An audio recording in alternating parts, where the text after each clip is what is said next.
Nos cruzamos con un camello con una carga de palmacristi amontonada sobre el lomo de tal manera, que parecía un almiar ambulante. Otros 3 camellos y sus arrieros se unieron a nosotros, y todos avanzamos juntos en fila india a lo largo de la ancha y desierta carretera. Uno de los hombres lleva sandalias de cuero con pelo, y con tiras cruzadas sobre el pie. Todos tienen el mismo tipo de rostro redondo y con pelo corto y, en general, bastante corriente, con esas narices de las que suele decirse que no tienen forma definida, ni siquiera respingonas, y cejas pobladas. Sus cuerpos son más bien pequeños, pero robustos y macizos. La carretera atraviesa un río de lava que nos ha interesado desde que lo vimos a lo lejos. Es tan negro como la tinta, con un aspecto bastante infernal. Viene del oeste, cruza la carretera, o más bien la carretera lo cruza, y continúa hasta llegar al mar en la costa oriental, unas millas al norte de Arrecife. Fue uno de los numerosos ríos de lava que asolaron el campo durante las frecuentes erupciones entre 1730 y 1736. Todas ocurrieron, sin embargo, en el lado occidental de la isla, donde hay innumerables volcanes que, colectivamente, forman una zona llamada Montañas del Fuego, y esta es la única lengua que fluyó hacia el este. Se dice que un río de lava que casi destruyó Tiagua en julio de 1824, fue detenido milagrosamente al ir a su encuentro una procesión con Nuestra Señora de los Dolores. Por desgracia, los escépticos dicen que fue la colina que existe delante de Tiagua la que logró este resultado tan deseable. La erupción del siglo anterior, sin embargo, fluyó desde el volcán, cerca de Tiagua, en dirección este. Dicen que durante 5 años no cesó de avanzar lentamente hacia el mar una ardiente masa negra. En Lanzarote es donde se han registrado las últimas erupciones, siendo la de 1824 la última ocurrida en el archipiélago. Nos cruzamos con algunos campesinos con vasijas de barro que contenían pescado, una de ellas coronada por un par de botas. Nuestra elevada posición nos permitió mirarlos desde lo alto y descubrir lo que contenían las vasijas. Estamos subiendo gradualmente y, a las 10:20 de la mañana, cuando dejamos la carretera, torciendo hacia la derecha, descubrimos que estamos a 300 pies sobre el nivel del mar. Nos encontramos cerca de Taiche. Juan Topam nos alcanzó aquí, habiendo partido algún tiempo después de que lo hiciéramos nosotros. Todavía no nos hemos bajado a caminar, aunque justo en el centro de la espalda, debajo de los hombros, hay un punto que ya nos duele a causa de este balanceo al que no estamos acostumbrados. La forma de andar de un camello provoca un doble movimiento del cuerpo, ninguno, sin embargo, adecuado para los ángulos del cuerpo humano, sino que lo mueven, por así decirlo, en diagonal. Tras estudiar un poco la mejor manera de sentarnos, hemos llegado a la conclusión de que se debe tratar el paseo en camello como si fuese en un carro irlandés. El cuerpo debe moverse siguiendo los movimientos del camello, y balancearse con él. Si se intenta permanecer erguido, no solamente será fatigoso para el camello, sino que puede hacer que los asientos sean peligrosos. Nos costó un par de días familiarizarnos con montar a camello y resultó no solamente cómodo, sino menos fatigoso que montar a caballo. Teníamos mucho tiempo para mirar alrededor, tomar notas era muy fácil, podíamos conversar, ya que solo estábamos a 1 pie o 2 de distancia y, con una pequeña cesta colocada sobre la jiba entre los listones de madera, podíamos almorzar cuando quisiésemos. Sé que mucha gente no creerá que escribimos, y mucho menos que comimos, suspendidos de un camello, ya que se pensará que es demasiado difícil e incómodo.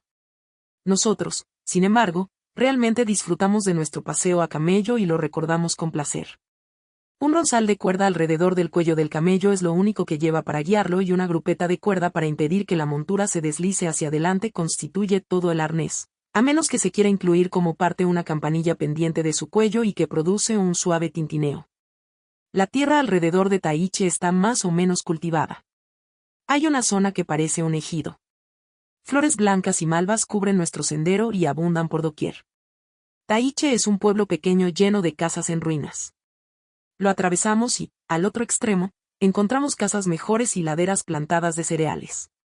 El aspecto general del campo es de vastas llanuras y suaves laderas, que en algunos puntos se convierten en picos y conos. Tiene casas blancas con azoteas, en pequeños grupos, y también chozas marrones, tanto de piedra viva como enlucidas. Los muros que separan los campos están construidos enteramente de piedra viva. Mucha gente lleva aún el traje típico en Lanzarote. La montera, una especie de gorra similar a la que vimos en La Palma, de color azul con doblez de amarillo y rojo, es muy común. Nos cruzamos con un pastor de cabras que llevaba una. Iba vestido con una camisola corta de hilo blanco, calcetines de lana, sandalias de cuero peludo y llevaba una vara y bolsa a la espalda. Hay gran cantidad de cabras por todas partes. Pasamos a lo largo, por encima, alrededor, y entre las ondulaciones del terreno, a veces a 300 pies y a veces a 200 pies sobre el nivel del mar, hacia el cual bajaba el terreno suavemente. Como teníamos hambre, nos paramos y desmontamos a las 12:30 del mediodía, almorzando protegidos por un muro, aunque del viento, no del sol. El hombre lió la cuerda alrededor de la rodilla del dromedario, que quedó así totalmente inmovilizado. Se quejó cuando volvimos a montar, resoplando y gruñendo aunque, claro está, incapaz de moverse. Este método, digamos de atar al camello, es, según cuentan muchos viajeros, usado habitualmente en los desiertos de África. Allí, como aquí, cuando los animales están de viaje, se les da de comer en dicha postura.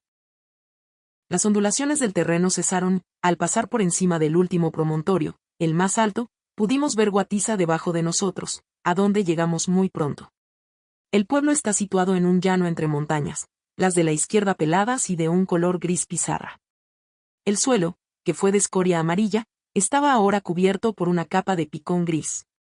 Fue aquí donde vimos por primera vez unos increíbles almires en forma de cono, de 12 a 20 pies de alto, en cuyo interior hueco se almacena el grano. El remate, que se quita cada año para introducir el grano, era de barro rojo, que se seca quedando de un color más claro, y que parece la coronilla afeitada de un monje. Llegamos a la iglesia a la 1:15 de la tarde, 350 pies. La carretera es un camino ancho entre muros bajos y gruesos de piedra pómez gris, y serpentea por entre las fincas y casas como si fuera un laberinto, teniendo frecuentemente que virar a la izquierda para llegar a un punto a la derecha. La cochinilla es el cultivo principal y, por todos sitios, el feo cactus se eleva entre la lava desnuda y seca. Los campos están formados totalmente por picón. Qué horno tan ardiente y asfixiante debe ser este lugar en verano, cuando incluso hoy el sol de invierno no es tan caluroso. La gente usa unos enormes sombreros de paja de ala ancha y nos cruzamos con un hombre vestido completamente de blanco y con una sombrilla blanca. Debajo del pueblo hay un molino de viento, de los que nos recuerdan a Don Quijote, y tan bajo que comprendes que quisiera atacarlos. Cerca del molino de viento hay una zona de donde se extrae tierra ya que, en esta llanura de lava que alguna vez, sin duda, fue un fértil valle, hay que extraer la tierra de debajo de la capa de escoria. La extracción ha alcanzado una profundidad de unos 20 pies, dejando diseminados algunos monolitos de lava, columnas que se yerguen verticales, originalmente a nivel del suelo. Al pasar por las casas solitarias de Mala vemos un dromedario realizando la más extraña labor. Está arando. 2 piezas de madera cruzadas sobre su cuello forman un yugo y, enganchados a ellas, tiene el timón, por la izquierda, y la correa, por la derecha. Un corte en los montes a nuestra izquierda nos permite divisar algunas higueras, los primeros árboles de cualquier tipo que hemos visto. Ahora nos estamos acercando al mar, después de haber tomado un atajo que cruza el campo, con algunos montes entre nosotros y el mar. Hay tierra en bancales formando terraplenes en las laderas de estos montes, creo que para intentar retener el agua que cae sobre ellos, aunque creo que nuestro arriero pensaba que éramos idiotas al hacer preguntas tan tontas sobre la finalidad de estos tetraplenes y no se dignaba contestarnos. Han colocado montones de piedras en puntos de los campos para delimitarlos y nos recuerdan inmediatamente la vieja máxima judía: no retires los mojones que señalan la tierra de tu vecino. Pasamos una curiosa montaña con forma de pan de azúcar, con la cima que parecía cortada, a cuya izquierda subimos por una torrentera, dirigiéndonos hacia 2 molinos de viento que había sobre una montaña, detrás de la cual se encuentra Aría. Nuestro sendero subía ahora por lo que para un caballo sería una pendiente suave pero que, para un camello, es empinada. Estaban cargando un dromedario a mitad de la subida, así que tuvimos que esperar hasta que el hombre terminase antes de poder pasar nosotros. Cuando llegamos a la parte alta, descubrimos que nos encontrábamos a 900 pies sobre el nivel del mar y cerca del habitual cementerio. Aría es un pueblo situado en un emplazamiento muy bonito, rodeado de montes cultivados. Tiene muchas palmeras e higueras que se elevan entre casas de aspecto próspero. Nuestra carta de presentación era para don Salvador de la Fone y, como nuestro arriero desconocía dónde vivía, tuvimos que preguntar en una tienda. Había solamente 2 o 3 en este pueblo. Al entrar en él nos recibió el conocido repique metálico de la iglesia. La esposa de don Salvador nos recibió muy amablemente, preocupándose mucho por nosotros, preparando inmediatamente el almuerzo, a base de morcilla y huevos, que comimos en una pequeña habitación sin puertas que daba al patio, a las 4 de la tarde. Después fuimos a dar un paseo alrededor del pueblo, desde cuyo extremo posterior se contempla una panorámica extensa y espléndida. Un valle amplio y sinuoso, una hoya oblonga, punteado con algunas casas y bien cultivado, se extiende más abajo hasta llegar a una montaña, la Corona, que en verdad lo corona en el extremo lejano. La grandiosa extensión del terreno y su contorno general, con la noble silueta de la montaña al otro lado, hacen que este paisaje merezca el calificativo de espléndido, aunque sus detalles puedan parecer poco interesantes. Aría ha sido siempre un lugar notable. En la época de los antiguos habitantes fue la residencia de uno de sus reyes o jefes, y la vecina cueva, conocida ahora como la Cueva de los Verdes, fue la residencia real, según dicen. Épocas posteriores conocieron el saqueo de la próspera Aría a manos de piratas de la costa de Berbería. La primera visita de Glass a Lanzarote fue a este pueblo y nos ofrece una divertida crónica de cómo no pudo conseguir nada para comer, al no haber tiendas y porque la gente era, en su opinión, poco hospitalaria. En realidad, sin embargo, llegó cuando ya habían comido por la mañana y tuvo que esperar hasta que volvieron a comer, a la hora de la cena. Una historia curiosa también relacionada con Aría es que sus habitantes se negaron a ejecutar a quien mereciera la pena de muerte, por lo que tuvieron que inventar otro método para matar al condenado. Construyeron un recinto cuadrado, de paredes muy altas, donde colocaban al prisionero. Se le daba a elegir entre comida o bebida y después se le dejaba morir de hambre o deshidratación. El pobre desgraciado generalmente prefería agua. A uno, sin embargo, que fue conducido a este lugar de muerte, le aconsejó su madrina que pidiese leche. Siguió su consejo y, claro está, no murió, por lo que esta forma de acabar con los criminales falló. Hay algo que no encaja en esta historia. Por ejemplo, quienquiera que fuese aquella mujer, no es posible que fuera su madrina, ya que los antiguos habitantes no eran cristianos. Sin embargo, como es una pena estropear un cuento tan bueno, mejor es dejarlo así. Teniendo en cuenta que este era mi primer viaje desde que había estado enferma, era lógico que me sintiera cansada, aunque me encontrase bien de salud y, por lo tanto, me acosté a las 7 de la tarde.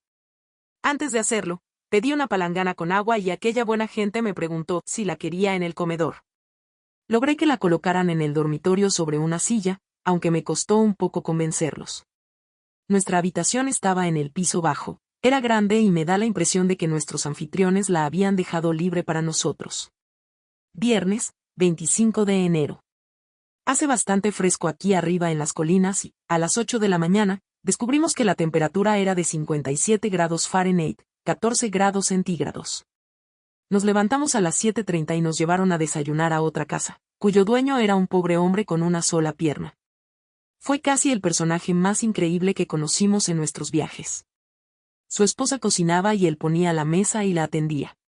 Sin embargo, como no utilizaba muletas, tenía que ir saltando a todos sitios. Con las mangas de la camisa remangadas y un rostro grueso y sonriente, este individuo, saltando por toda la habitación mientras llevaba un plato o cuchillo primero y una taza después, apoyando un dedo sobre la mesa para mantener el equilibrio o apoyándose contra la pared, ofrecía el más penoso aunque divertido espectáculo. De alguna manera, su misma cara sonriente desbarataba cualquier intento de sentir compasión por su desgracia y solamente reforzaba lo cómico de aquella imagen, mientras que el hecho de que fuera un hombre de unos 50 o más incrementaba el ridículo. En la habitación había una cama. El piso era de cemento y las paredes estaban enjalbegadas. Una puerta conducía a la cocina y la otra a una tienda pequeña que él atendía. Había sillas de madera de pino pintadas colocadas alrededor de una mesa en el centro de la habitación. El techo era de vigas sin pintar y con tablas de madera. El desayuno tardó mucho en llegar, pero fue muy bueno.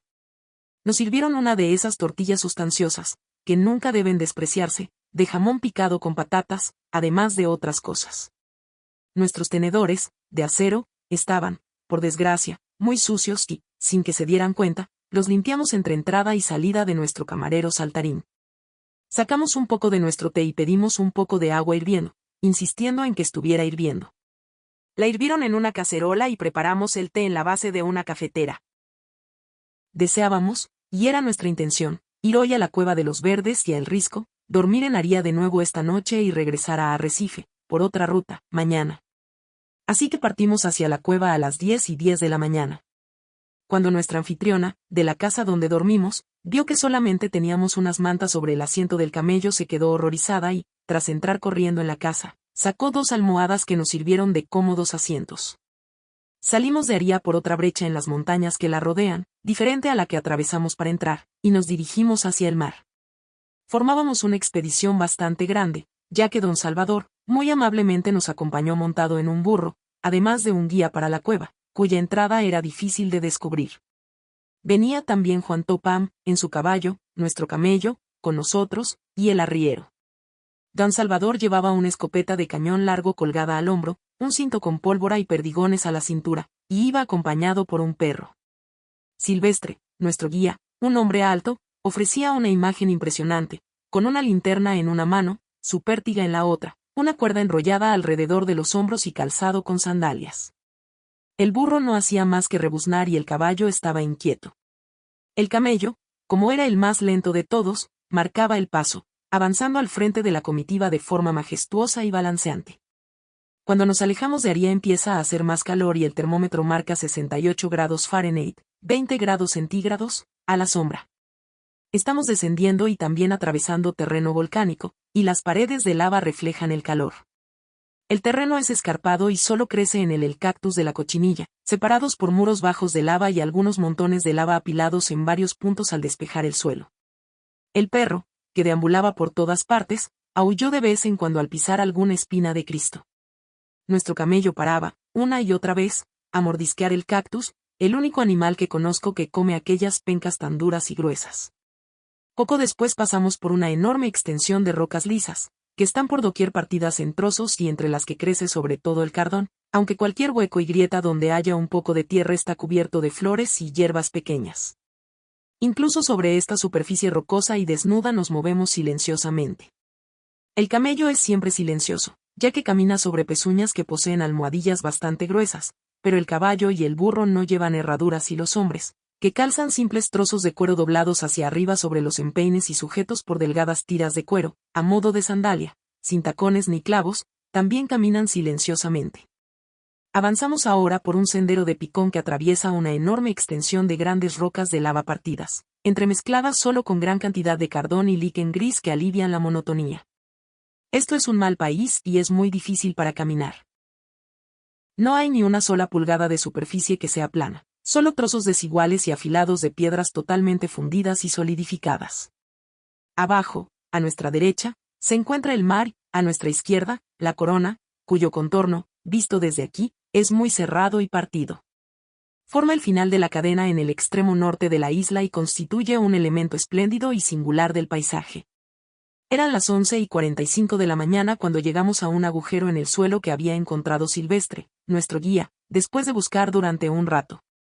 Sujetando el ronzal, el arriero se paró delante, y repitiendo Tuchi, Tuchi, muchas veces, convenció al camello para que se echase en un pequeño trozo de suelo plano que había encontrado, para que pudiéramos bajar. El agujero no constituía la mejor entrada a la cueva, por lo que caminamos un poco hasta llegar a una abertura redonda y grande, por la que bajamos. De este agujero central, parecido a una vieja cantera, salen 2 cuevas, y penetramos por una de ellas. El suelo descendía rápidamente y seguimos caminando hasta que llegamos a una bajada demasiado escarpada para la que se necesitaba una cuerda. Comprobando que no había nada más que ver aparte de la cueva en sí, aunque es muy interesante, y que tardaríamos todo el día en recorrer el interior completamente, decidimos no seguir más adelante. Esta era la entrada principal, pero hay otra cerca del mar por donde, sin duda, entraba la gente con provisiones, sin ser vista. Se cuenta que el 1 de mayo del año 1618, una flota de piratas argelinos, formada por 60 navíos, al mando de Tabán y Solimán, desembarcó 500 hombres en Lanzarote. Los conejeros, pensando solamente en salvar sus vidas, huyeron, algunos a Fuerteventura y otros a las cuevas. La mayor parte, 900 personas, se ocultó en esta cueva de los Verdes. Los piratas, creyendo que si guardaban esta entrada los retendrían y que así morirían de hambre, no sabían que, por otra salida, la gente iba y venía libremente con provisiones.